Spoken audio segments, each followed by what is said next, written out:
Thank you, Ron, and good morning. As Ron said, I work at a company called Artefact in Seattle. We're a design and innovation consultancy, and we work a lot on the leading edge of technology, trying to bring a human-centered perspective to how we design things to hopefully accommodate better futures for all of us. Over the past year or so, we've been pretty active at the forefront of first augmented reality, as we called it, now mixed reality, as we are calling it. And the work that we're doing today is primarily focused on kind of the initial hard problems, things like user experience, really simple things like how do I select something or move it around in virtual space? How do I lock something on a surface? These are deceptively hard problems, but they're the gateway to what's going to be, I think, a really transformative technology for people, for society, for culture.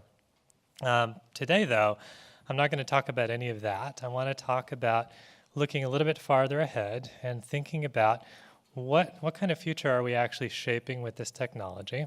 These are early days. Now is our opportunity to shape this future in a way that helps us get what we want out of it. And so to start, I'm going to make a bold prediction. My bold prediction is that mixed reality is the future of human consciousness. And I don't mean that lightly. I mean that in the sense that I think we as people, and not too long, are going to be experiencing the world in a fundamentally different way, in a way that is a change that will change something that has existed for thousands and thousands of years, namely the fact that we as humans go about our lives day to day, and we have this thing inside of our head that we believe to be representative of reality. We take in all these signals about the world, and we make decisions or we have ideas about how that reality represents itself in our brain. And until quite recently, that reality existed sort of outside of ourselves, right? It existed as a result of the physical stimuli in the world. With mixed reality, I think what's going to happen is that there's going to be a collision, that consciousness, the way we think about the world, is going to be altered by the fact that it's a hybrid of both digital stimuli that are essentially projected right onto the surface of our consciousness and the physical stimuli that we take in every day. Technological change is accelerating at an exponential pace. Today, we see convergence of things like artificial intelligence, sensing, the ability to display things in real time on the surface of your retina. These things are all happening together, coincidentally at the same time, with the result being what I think is going to be a truly pervasive and ubiquitous computing environment for both good and bad, right? The good side is presumably why many of you are here today, to explore what your superpowers are going to be.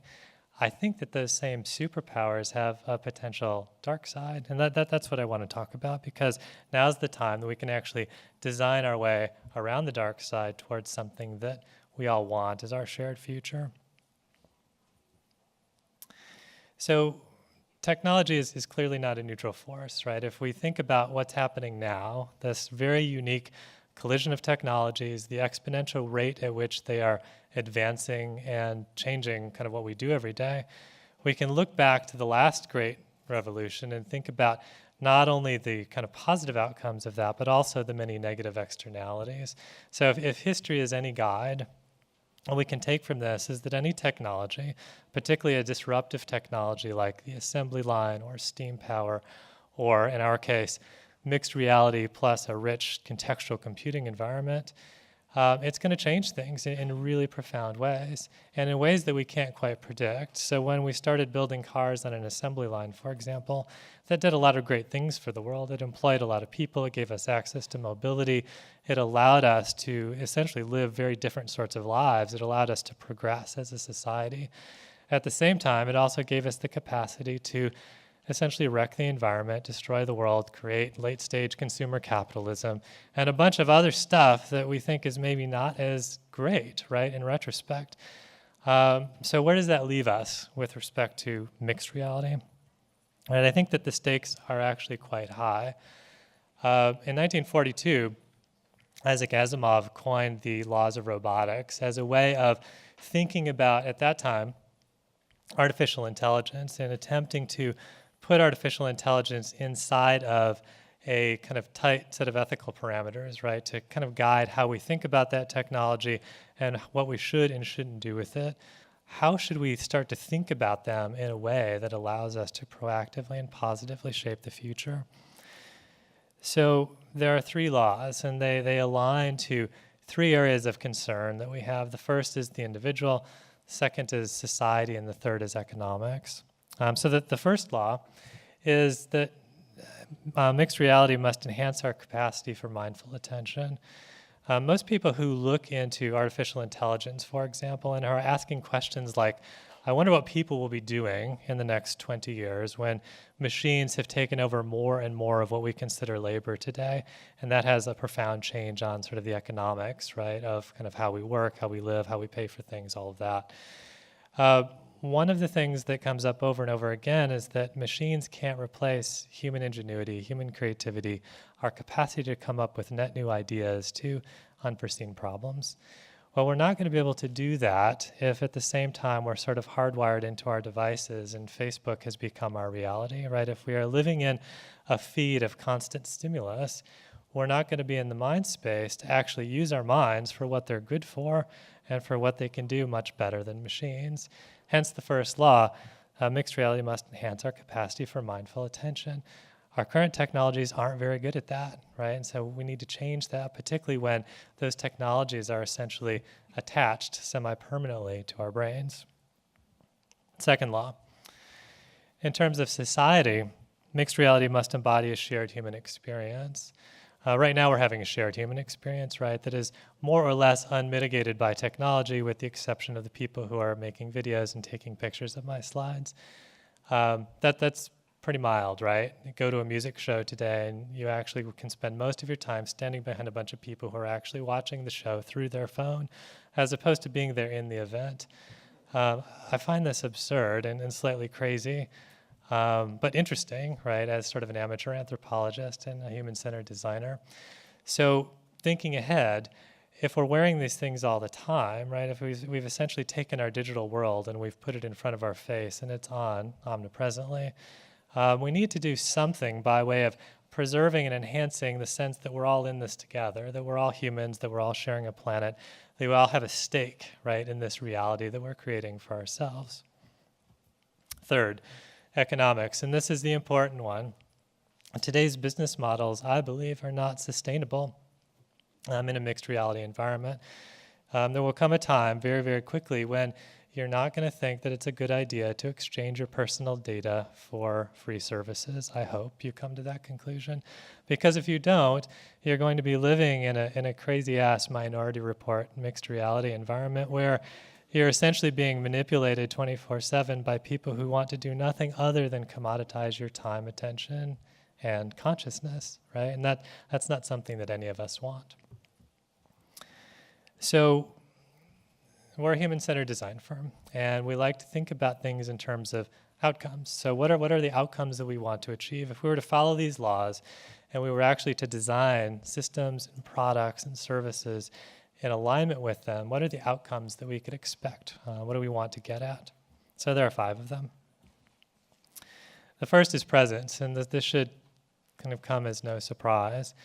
I really hope that mixed reality is the thing that sort of saves us from our worst tendencies, that it's the thing that is able ultimately to counter the kind of addictive behaviors that we display today with technology, that we are able to banish the idea of the feed, which I think is the worst metaphor in the history of technology, and that we can start to have a sense of kind of the role we play as individuals in a society and in a world where technology is an omnipresent force. Number 2, empathy.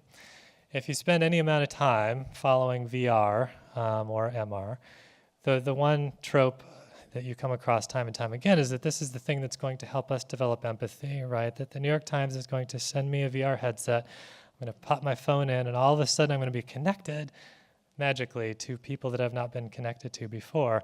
And that's undeniably cool, right? But I don't necessarily think that empathy is a given.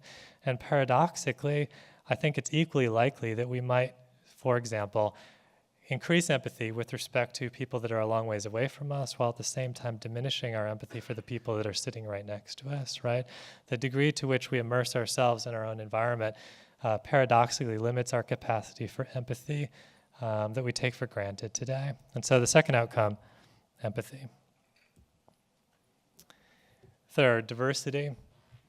A lot has been written about this idea of a filter bubble, right? The filter bubble is essentially that algorithmic hell that you live in today, where if you go shopping online for a couple hours, say for a new pair of shoes, you're going to be bombarded with shoe ads for the next couple days, right? Until the internet has decided that that's not what you want anymore and decides to show you something else.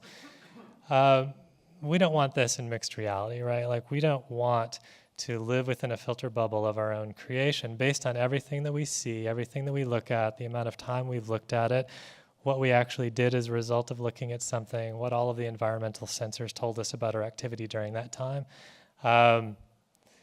We don't want that, right? So we need to design systems that actually encourage and foster diversity of thought, diversity of ideas, and diversity of experiences. Fourth, agency. Also important that systems of the future need to give me as a user more control over how I actually enable them in the world, right? I cannot be a passive participant in this system once it actually becomes a part of me. I need to actually have more agency over what I do and how I do it than I have today. Fifth and final outcome is transparency. I already told you that the business model that we have today is not going to work in the future. In the future, there's going to have to be a lot more transparency between what I'm giving up and what I'm getting in return.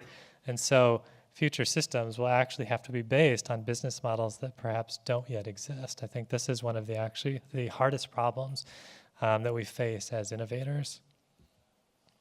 So in 2009, the brilliant writer David Foster Wallace told the class of Kenyon College that they needed to learn how to think, and that the alternative to that, if they were to essentially leave college and go about their adult lives as simply passive members of society, that they would give up this sacred thing that they had been given, this ability to essentially construct their own reality and to think about the world on their own terms. I think that Wallace would be quite worried about mixed reality, because as a system, it has all kinds of upside, but it also, if we think about the trajectory of today's technology, has all kinds of downside. And so thinking about the future, I urge you all to think about, how are we going to help people think? How are we going to craft systems that essentially allow them a degree of agency and control over their own identity, how they think about the world and how they think about themselves? Because ultimately, we are what we think. Thank you very much.